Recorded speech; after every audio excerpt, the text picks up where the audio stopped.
పోరాడక తప్పని పరిస్థితిని ప్రభుత్వం కల్పించింది. కాబట్టి ఉద్యోగులందరూ కూడా విజ్ఞప్తి చేస్తున్నా, మనం ఇలాగే ఉంటే మరింత అనగదొక్కపడతాం, మరింత అన్యాయానికి గురవుతాం తప్ప మనకు మంచి జరగదు. మనం రోడ్డు మీదకి వచ్చి పోరాటం చేసి ప్రభుత్వం మెడలు వంచకపోతే మనం మరింత నష్టపోతాం. కాబట్టి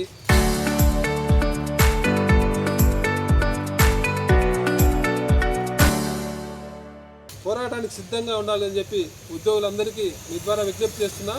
ప్రభుత్వానికి చివరి అవకాశంగా ఉగాదికి ప్రభుత్వం ఉద్యోగులకు ఏదైతే చెప్పిందో అవన్నీ ఉగాదికి కనీసం ఉగాది నాటికి ఐఆర్ ప్రకటించకపోతే ఉగాది తర్వాత జిల్లా వ్యాప్తంగా జిల్లా స్థాయిలో నిరసన కార్యక్రమాలు తెలియజేస్తాం. ముందుగా అనంతపురం నుంచి మొదలుకొని అన్ని జిల్లాలు కలిపి జిల్లా స్థాయిలో కార్యక్రమాలు, జిల్లా స్థాయి నిరసనలు తెలిపి అప్పటికి కూడా ప్రభుత్వం స్పందించకపోతే రాష్ట్ర స్థాయిలో విజయవాడలో మహాధర్నా ఏర్పాటు చేసి ప్రభుత్వం దిగి వచ్చేదాకా పోరాటం మొదలు పెడతాం. పోరాడాల్సిన సమయం వచ్చింది, పోరాటం మొదలు పెడుతున్నామని చెప్పడానికి మేము ఈ సమావేశం ఏర్పాటు చేసినాం. ప్రభుత్వం అయినా ఇప్పటికైనా మేల్కొని కళ్ళు తెరిచి ఉద్యోగుల పట్ల చూసి ఉద్యోగులకు ఇవ్వాల్సిన ఏదైతే హామీలు ఇచ్చినా హామీలు అమలు చేయాలి.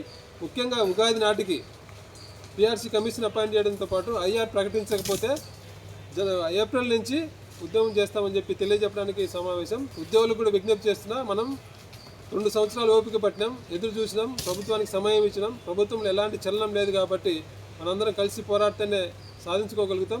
సంఘాలుగా కాకుండా మేము గతంలో పిఆర్సీలు అన్యాయం జరిగినప్పుడు ఏ రకంగా అయితే అందరం కలిసి పోరాడినామో ఇప్పుడు కూడా అందరం కలిసి పోరాడడానికి కూడా మేము సిద్ధం. మిగతా సంఘాలు కూడా ముందుకు వచ్చి వాళ్ళ నాయకత్వం తీసుకుంటే వాళ్ళ నాయకత్వంలో మేము వెనక నడిచి వాళ్ళకు సహకరించి పోరాటాన్ని ముందుకు తీసుకురావడానికైనా మేము సిద్ధం. కాబట్టి నాయకులు ముందుకు వచ్చిన రాకపోయినా ఉద్యోగులందరూ ఆలోచించి మేము చేసే పోరాటానికి మద్దతు ఇవ్వాలని చెప్పి మీ ద్వారా తెలియజేసుకుంటున్నా. ఉగాదికి ప్రభుత్వం స్పందించకపోతే ఖచ్చితంగా ఉద్యమం చేస్తాం.